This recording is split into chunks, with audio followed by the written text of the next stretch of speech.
semana. Opiniões. Ai de vós, quando todos os homens de vós disserem bem, porque assim faziam seus pais aos falsos profetas. Jesus, Lucas, capítulo 6, versículo 26. Indubitavelmente, muitas pessoas existem de parecer estimado, às quais podemos recorrer nos momentos oportunos, mas que ninguém despreze a opinião da própria consciência, porquanto a voz de Deus comumente nos esclarecerá nesse santuário divino. Rematada loucura é o propósito de contar com a aprovação geral ao nosso esforço. Quando Jesus pronunciou a sublime exortação dessa passagem de Lucas, agiu com absoluto conhecimento das criaturas. Sabia o mestre que num plano de contrastes chocantes com a terra, não será possível agradar a todos simultaneamente. O homem da verdade será compreendido apenas em tempo adequado pelos espíritos que se fizerem verdadeiros. O prudente não receberá aplauso dos imprudentes. O mestre, em sua época, não reuniu as simpatias comuns. Se foi amado por criaturas sinceras e simples, sofreu impiedoso ataque dos convencionalistas. Para Maria de Magdala, era ele o Salvador. Para Caifás, todavia, era o revolucionário perigoso. O tempo foi a única força de esclarecimento geral. Se te encontras em serviço edificante, se tua consciência te aprova, que te importam as opiniões levianas ou insinceras? Cumpre o teu dever e caminha.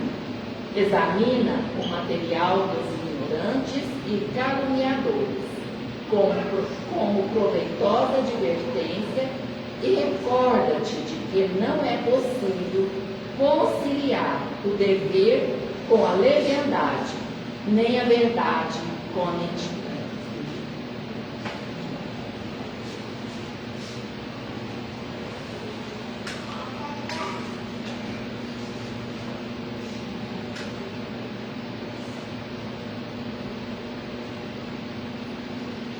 Vamos agora nesse momento, será na hora dos nossos silêncios, dos nossos pensamentos, pedindo a Deus Pai Todo-Poderoso que derrame suas bênçãos de amor, de paz sobre nós, sobre esse ambiente, que todas as pessoas que aqui se encontram, tanto os encarnados como os desencarnados, possam receber essas vibrações de amor, essas vibrações de paz. E Jesus, na sua infinita misericórdia, esteja sempre conosco, nos impulsionando, nos ajudando, nos livrando de coisas ruins, nos ajudando nessa caminhada, que às vezes é complicada, difícil, mas que com Jesus, com certeza, tudo fica mais fácil. Queremos pedir aos amigos espirituais, ao benfeitor do nosso trabalho, que esteja conosco na noite de hoje, que possa iluminar o nosso palestrante, que possa dilatar o nosso entendimento. Com a permissão de Jesus, contando com o amparo dessa espiritualidade amiga e benfeitora, nós vamos dar início aos trabalhos da noite. Que assim seja.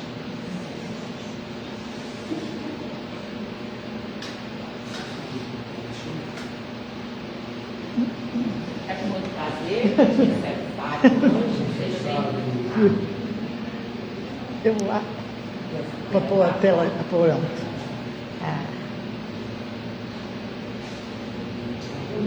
Deu certo? Deu certo. É, bom.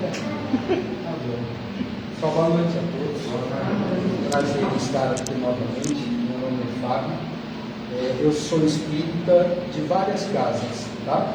Então eu não estou hoje, atualmente, numa única casa. Então, eu presto serviço onde precisa, onde me convidam, e eu estou aqui hoje, começando o ano com vocês.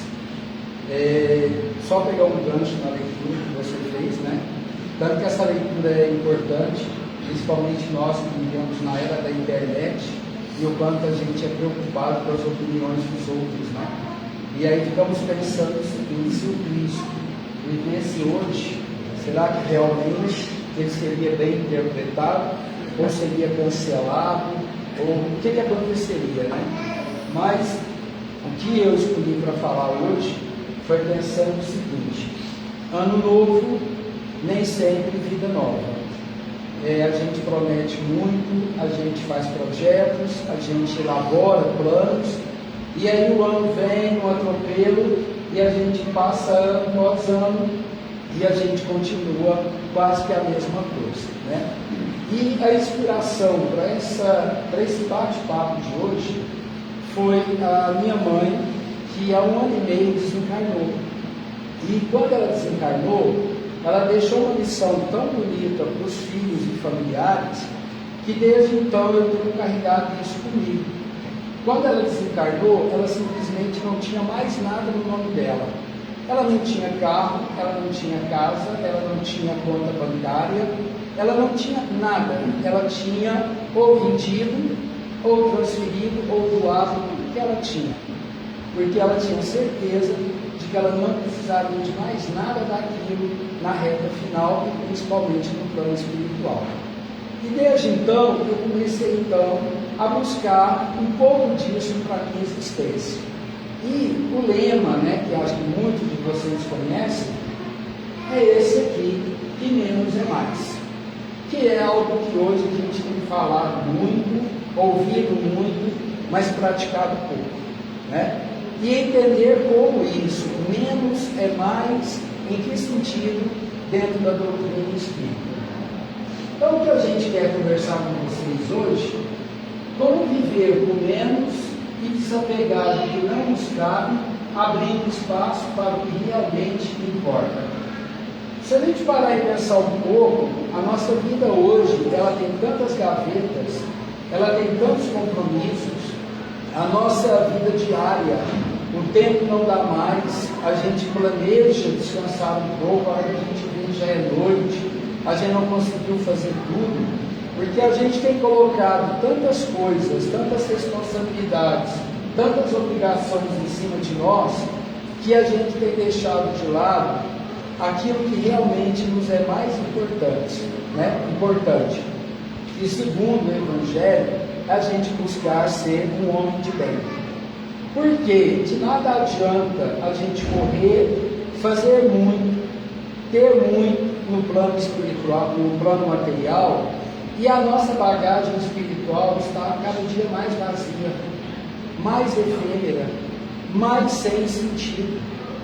Nós espíritas, principalmente, a gente não pode perder o norte de que nós estamos aqui de passagem, que nós não sabemos o momento do retorno, e que esse momento ele pode ser de diferentes maneiras, e dependendo de como nós estivermos, a gente vai sofrer muito.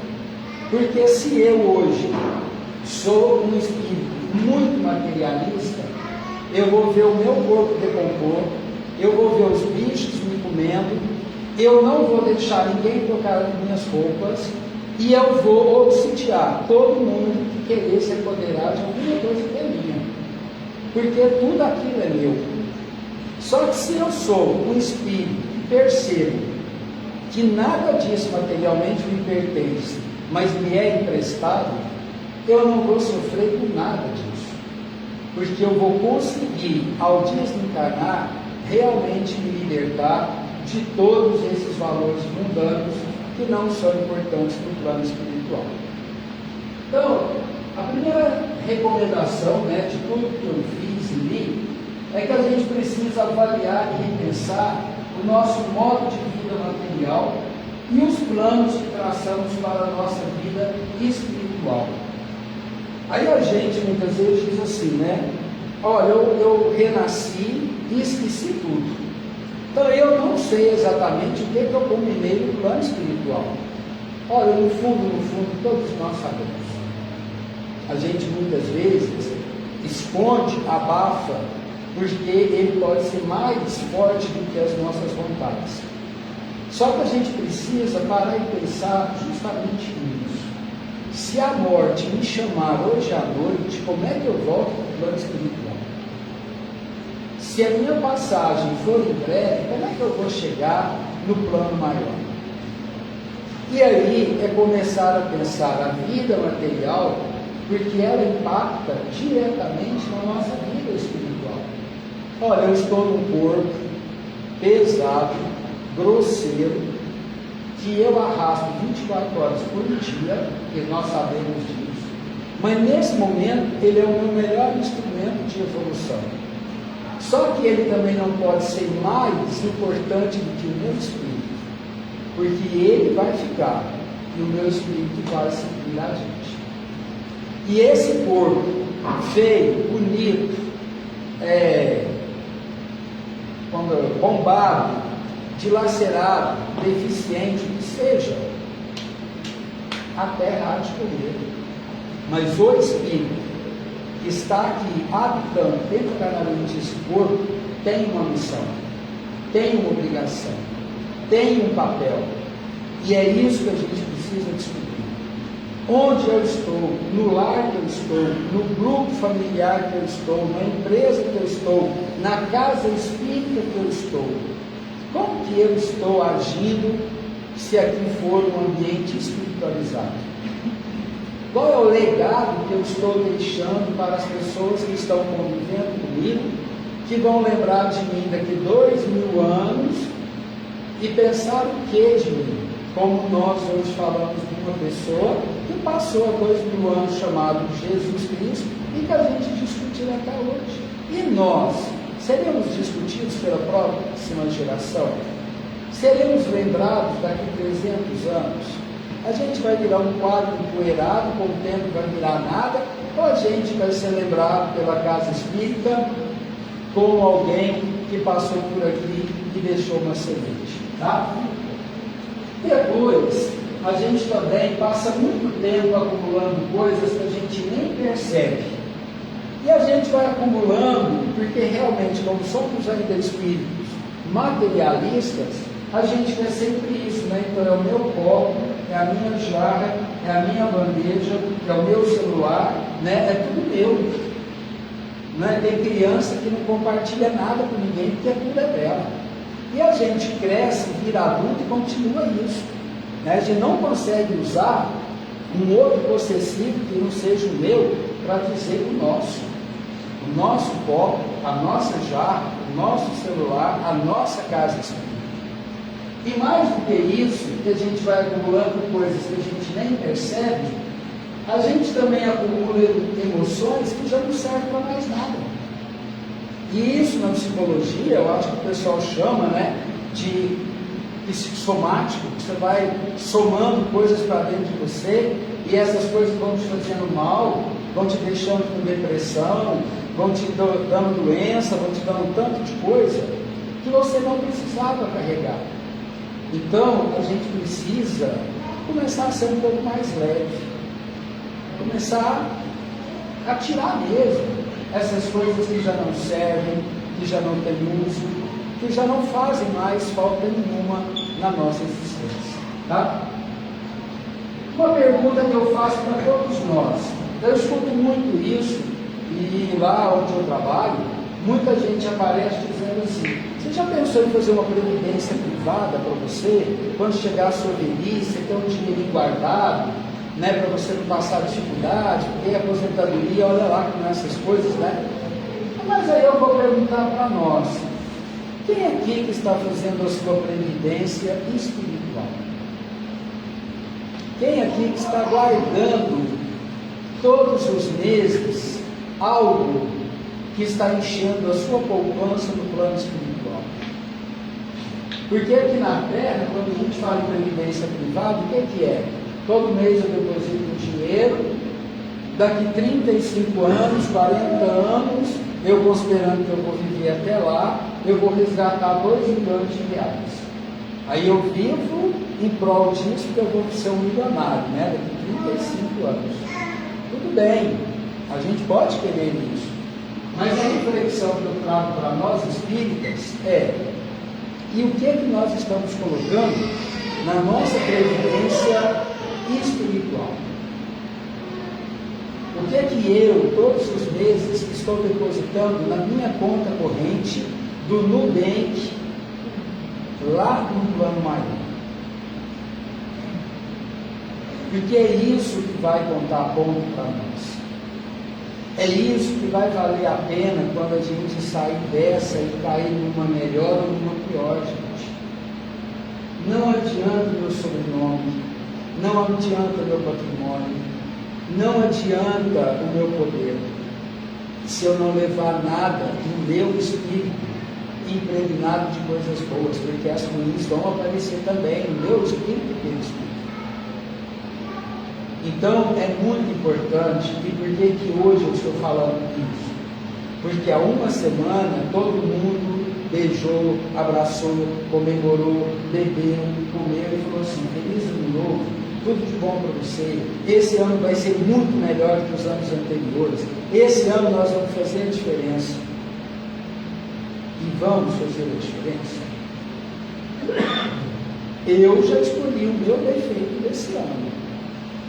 Eu já escolhi qual é o defeito que eu vou tentar esse ano fechar o 31 de dezembro com ele bem amenizado. Já teve um ano aí que eu decidi parar de falar mal da galera. Então a Rosana chegava perto de mim e falou que eu ia te contar um negocinho. Rosana, 3 peneiras. Vamos passar pelas primeiras. Entendeu? E aí hoje, naturalmente, eu já não sinto falta de falar dos outros, porque eu estou cuidando mais de mim. Então, todos nós podemos escolher um defeito, uma qualidade, e fazer com que isso seja mais importante do que eu terminar o ano, talvez com mais bens materiais e nada, espiritualmente dizendo, melhorado. Tá? Pessoal, vocês podem ficar à vontade para parar, tá? Parar, falar para mim, conversar. E não repare que eu sou meio ignorante na parte. Olha, na vida material, né, nós somos diariamente bombardeados pelo capitalismo, né? Porque nós moramos num país capitalista. Então, o tempo todo assim, é ter, comprar, acumular, né? Por quê? Porque é legal, porque é bacana, isso dá um prazer enorme, né? Ir no shopping, gastar, comprar, e assim a gente vai levando e jogando coisa dentro de casa. E a gente acha que vida feliz é conseguir ter cada vez mais bens materiais. Então eu, por exemplo, sou muito feliz porque eu troquei de carro, comprei um carro agora. Eles não têm noção do carro, poder ter o carro. Estou super feliz com isso. Estou trocando de casa, estou indo de 50 metros para 450, só eu e minha esposa. Vai ser lindo morar numa casa de 450 metros, entendeu? E assim a gente vai, né, querendo ter as coisas cada vez maiores, mais volumosas, mais exuberantes, porque isso para mim faz felicidade. Será, gente? Será que isso é a verdadeira felicidade? Nós vivemos no Ocidente, tá? O mundo inteiro é dividido em Oriente e Ocidente. Nós vivemos no Ocidente. O Ocidente, ele é regido pelo capitalismo, principalmente, pelo comprar, pelo ter. Já a cultura oriental, por exemplo, né, Índia, Japão, China, eles também são materialistas, mas eles são mais espiritualizados que a gente. Eles têm a vida espiritual um pouco mais presente do que nós ocidentais. Mas o espiritismo se deu muito melhor no Ocidente do que no Oriente. Então isso significa que nós espíritas temos uma obrigação enorme de trabalharmos para que a gente também seja cada vez mais espiritualizado. Prezamos muito pelo mais. E por que isso? Porque a gente sempre tem medo da escassez. A gente tem que ter sempre a despensa cheia, a casa cheia, muita roupa, muita coisa, porque se amanhã faltar, eu não vou ter problema. Só que nunca faltou. A gente nunca teve uma dificuldade, porque a gente nunca teve uma guerra. A gente nunca teve uma carência enorme que talvez não fizesse, né, ter cada vez mais. E a gente avaliar o que nós temos e o que realmente é necessário para termos uma vida digna, prazerosa e feliz. E aí eu volto à sua leitura. O Cristo, eu estava lendo no Evangelho, né, uma passagem onde diz assim, que ele ia de cidade em cidade pregando, aí chegava na cidade, as pessoas recebiam ele, dava comida, dava abrigo, dava banho e tal. Hoje, pessoal, se o Cristo viesse para fazer isso, podia chamar ele de quê?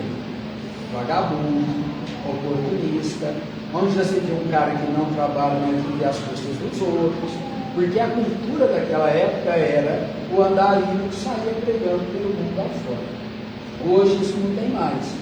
Então, quando a gente fala de uma vida digna, é uma vida com os valores cristãos mais importantes. Isso é vida digna. Tá? Quando a gente fala uma vida prazerosa e feliz, é a gente ter prazer de estar aqui e não de ter mais do que os outros, para que talvez a gente sobressaia mais do que os outros. E aí, vou mostrar uma coisinha para vocês aqui que eu separei, e aí eu queria que a gente fizesse esse inventário aqui, ó. Vamos fazer um inventário de tudo que a gente tem e agrupar isso aqui. Cada um faz o seu inventário, agora mental, tá? Escolhe, por exemplo, o seu quarto, ou a sua sala, onde você tem mais bens dentro do seu ambiente de moradia. Primeira coisa, dentro desse ambiente, quantos bens você chama de essenciais? São aqueles usados sempre e são chamados básicos.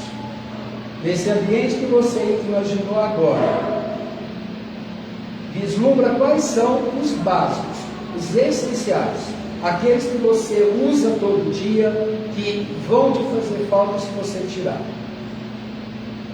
Encheu uma mão? Encheu duas? Eu acho que é a cozinha, né? Não. É a cozinha da senhora? Meu não é a cozinha. A senhora é a cozinha? É, eu gosto de ter as coisas mais. Tá, mas na cozinha arrumadinha da senhora, a senhora tem mais de 5 coisas básicas? É o necessário. Isso, tem mais de 5? Mais ou menos. Mais de 10? Não, Menos de 10. Tá bom. Então, se a senhora ficasse só com essas 8 coisas na cozinha da senhora, legal. Beleza. Agora, pense aí, por favor, nos bens temporários. Aqueles que são usados de vez em quando. Aquele que está enfiado lá debaixo do armário da sua cozinha, você nem lembra que existe mais. Ou aquele jogo de jantar que a senhora ganhou no casamento, que continua lá até hoje, que a senhora não larga dele, que foi dado pelo padrinho que já morreu, e se a senhora passar ele para frente, não é? Porque a gente tem essas coisas, não tem? Agora, partem desse ambiente que vocês estão, os esquecidos. Aqueles que vocês compraram, abandonaram e nunca fizeram falta. Abre o guarda-roupa. Mentalmente, abre o guarda-roupa. Começa a passar pelas roupas de frio. Pelas blusas. Pelas calças. Pelos paletós. Nunca fizeram falta, gente. Não. Você nem sabe que ele existe, que está lá. E por fim, os supérfluos, são os desnecessários, são aqueles que a gente compra por impulso ou por modismo. Olha, eu estou no shopping, nossa, que celular bonito, quanto que é? Se você pegar o meu, quanto que você me dá de volta? tanto, porque tem tantos mega, tantos gigas, tantos joguinhos. Tá bom, então eu vou trocar. Você parcela em quanto você julga o cartão de crédito? Em 12. Mas você não foi lá para comprar o celular, mas você sai com o celular. Você foi lá para tomar um café para a Rosana. E aí, gente, isso aqui é muito bacana para a gente fazer.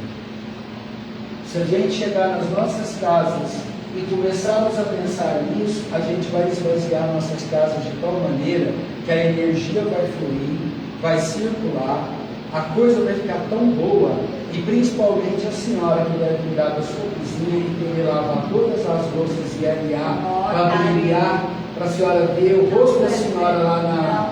Não gosto de ver meu rosto. Não? Eu gosto de ver uma paz. Então a senhora tem que começar daqui para baixo e ficar a sua cozinha. Eu vou limpar o meu guarda-roupa, Rosana vai limpar a sua biblioteca, tirar aqueles livros de história de 1900. Não, mas esse eu já fiz, esse eu já fiz. E assim por diante. Esse eu já Tá? fiz. Então, pessoal, vamos pensar nisso, porque aí agora, olha só, quantos menos bens para cuidar, para organizar e manter, nós teremos mais tempo para olharmos por nós, primeiramente. Na medida em que eu não preciso me preocupar com tanta coisa desnecessária que não me faz falta, eu posso olhar um pouquinho primeiro para mim. Olha, eu estou precisando praticar um esporte porque eu estou barrigudo. Eu estou precisando mudar a minha alimentação porque eu como muita porcaria, porque eu chego em casa cansado, não tenho ânimo para fazer comida, porque eu não tenho a senhora para cozinhar para mim. Aí eu peço fast food, e aí o fast food vai só fazendo mal. É o que eu não faço. Né? E aí é cuidar da gente mesmo. Porque não adianta eu querer cuidar de vocês se eu não estou cuidando de mim. Não adianta eu ficar aqui falando para vocês façam as coisas, se eu sair daqui, isso aqui são palavras ao vento. Você vai lá para o superviveiro, né? Não é? Então, gente, vamos começar por aí. Depois, vai sobrar tempo para você fazer caridade. A casa está precisando de voluntário, não está? E muito, não está? E esse voluntário quem é? Qualquer um disposto a vir ajudar. E queira trabalhar sem receber nada, né? Então, gente, vamos começar a pensar nisso. A plantar para colher. Vamos pensar em ajudar o próximo, mas comecemos pelo próximo mais próximo, tá?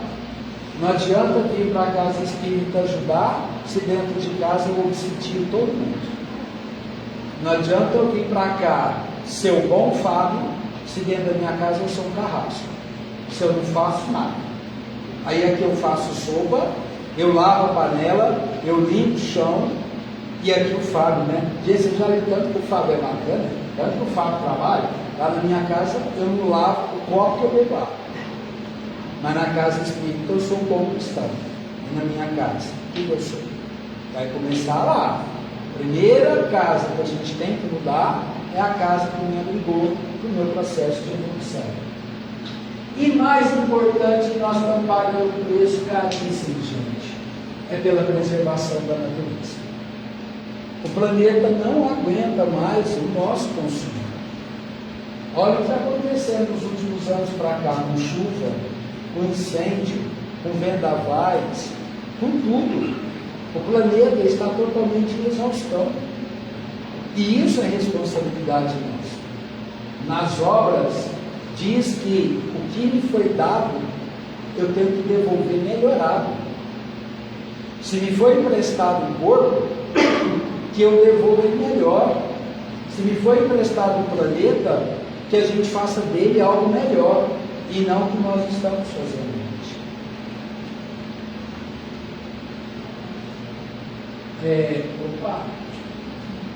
Conhecer nossas reais necessidades e ficarmos com o essencial. O que gostaria para os seus dias e principalmente para a sua evolução espiritual. Gente, eu reforço muito isso, essa questão da evolução espiritual, Porque é muito triste a gente ler as obras e lá falar que os espíritas são aqueles espíritos que estão geralmente em piores lugares no plano espiritual. Porque os espíritas falam bem, bonito, mas não fazem para si o que bem. E aí é chato, né? A gente está escutando isso de espíritos que vêm dizer para a gente, espíritas, movimentados, dá um jeito, para de dizer o que o outro tem que fazer e começa a fazer você mesmo. Então, isso aqui é muito importante. E eu falei para vocês que a inspiração dessa conversa de hoje foi minha mãe, porque o que eu já tive de notícias dela no plano espiritual é de me encher de orgulho. Eu ficar emocionado de saber o que ela está fazendo no plano espiritual e eu não tenho a certeza de que eu vou estar do lado dela, porque eu não sou como ela. E não adianta, ela foi minha mãe em carne, mas ela é um espírito simpático no mundo espiritual, não é minha mãe lá. E aí quando eu vejo, fico sabendo de tudo que ela está fazendo e praticando, eu quero fazer a diferença e eu quero ter a oportunidade de estar na equipe dela. Mas para isso eu tenho que me melhorar. E eu vou ter que fazer talvez o que ela fez, que é abrir mão de muitas coisas desnecessárias, para que quando ela partir e eu também, a gente não sinta falta disso. Tá? Eu tenho mais um minutinho, né? Estou acabando já. Uma outra coisa que eu aprendi, e de novo é uma lição, é o seguinte: a gente morou na mesma casa com a minha mãe e meu padrasto, e eu casei e saí, mas a gente viveu nessa casa 50 anos. Construiu a casa, a gente viu a casa levantar, mudou para casa, 50 anos de vida lá, nessa casa. Aí quando minha mãe se encarnou, 6 meses depois eu perdi um irmão também. E 1 ano depois o meu padrasto. E aí a casa morreu. Não tinha mais ninguém para limpar aquela casa. E aí então agora o que a gente tem que fazer? Vender. E aí na hora que vai vender, os irmãos começam assim: eu não vendo. Eu não vendo, porque aquela jabuticabeira eu plantei, eu chutei jabuticaba a vida inteira debaixo dela eu não abro. Aí o outro assim: eu também não vendo, porque meu filho nasceu lá, foi criado lá, debaixo daquele pé de manga. Aí, galera, vamos parar e pensar o que nós estamos falando. A casa já fez a sua parte. A casa já cumpriu o seu papel. Agora deixa a casa servir para outra família. E aí a gente então foi trabalhando o desapego. Porque a casa era para nós uma referência. Só que eu posso continuar vivendo todas aquelas referências sem precisar ter a casa vazia, abandonada, largada, sendo que eu posso propiciar com outra família, seja feliz lá, na jabuticaba, na manga, como meu filho. E aí, moral da história, tem 1 mês que a gente vendeu a casa. E a próxima família está lá feliz, vivendo a casa. Então, o que a gente tem que ser, claro, é grato. Eu passo na porta da casa e agradeço. Muito obrigado por tudo que você me proporcionou. Mas agora, faça essa família aí feliz. Porque você me fez muito feliz. Mas sem apego, sem aquele negócio meu, não. A casa me serviu. Mas eu tenho por ela uma gratidão enorme. E uma coisa que eu quero trabalhar comigo é que, dependendo da maneira como eu desencarnar, que eu tenha condições de também chegar do lado do meu caixão e agradecer ao meu corpo pelo tempo que ele me serviu.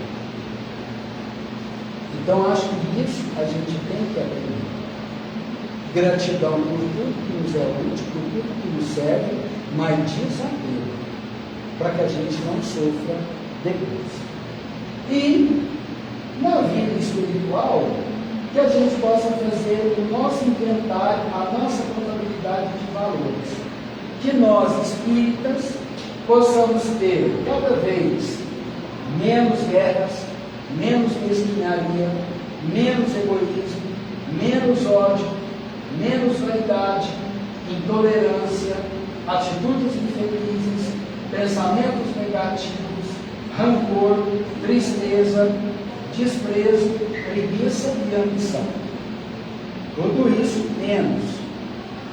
E que na nossa previdência espiritual a gente tenha cada vez mais paz, caridade, fé, amor, perdão, humildade, tolerância, respeito, paciência, gratidão, equilíbrio, simplicidade, alegria, reconhecimento e trabalho ao próximo. É difícil? É, né? Não é? Mas é possível? É. É. Tem espírito que conseguiu fazer isso aqui? Milhares. São melhores que nós? Não. Eles simplesmente fizeram o quê? Decidiram que seriam espiritualizados e felizes. É o que a gente tem que fazer. Que planeta que nós vivemos hoje? Provas e expiações. Qual é o próximo passo? Regeneração. E depois? Velhice. É onde eu espero encontrar vocês. Entendeu?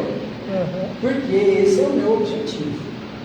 Eu não quero permanecer em provas e expiações. Regeneração, com certeza. E feliz é meu grande objetivo. Tá? Então, fica o recado para vocês.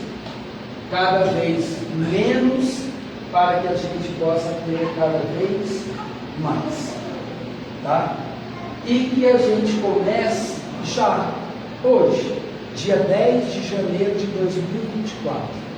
Comece a pensar que a contagem regressiva para o seu desencarne começou agora. E aí você então não sabe quanto tempo você tem para isso aqui. Tá?